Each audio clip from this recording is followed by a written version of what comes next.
Hello, God bless you today, and thank you so much for joining me. The topic of our video today is simply, be still. You know, in our world, there's so many distractions and everything is moving so fast-paced, but God would have me to give you a short and simple message.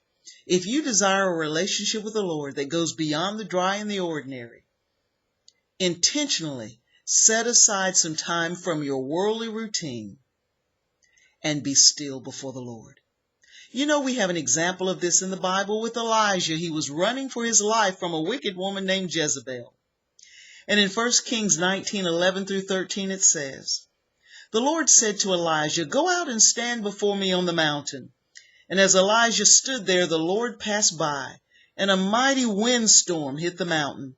It was such a terrible blast that the rocks were torn loose, but the Lord was not in the wind. After the wind there was an earthquake, but the Lord was not in the earthquake.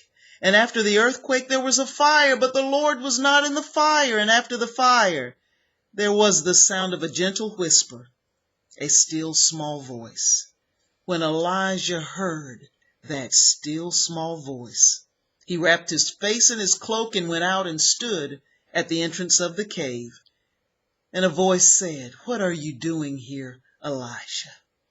And God went on to give him next steps and instructions for his life. There are other scriptures. Psalm 46:10 says, 'Be still and know that I am God.' Also Psalm 23:1 through 3.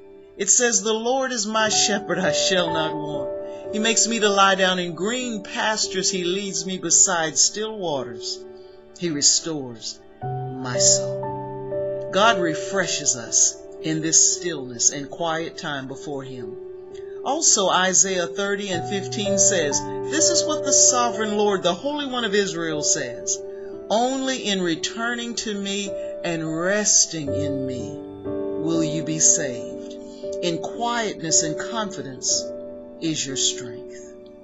I close with a question for you. As a believer, do you take daily time to sit down and quiet yourself before the Lord and set your eyes and your heart upon Him? Put yourself in a position for God to refresh you, to restore you, and give you instructions for life. You know, Jesus did this in the Garden of Gethsemane before He went to the cross.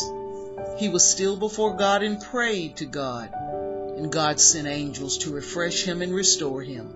And He went on to complete His purpose on the earth. I say to you again, be still. Thank you so much for listening. This is Just Iris. Please think on these things.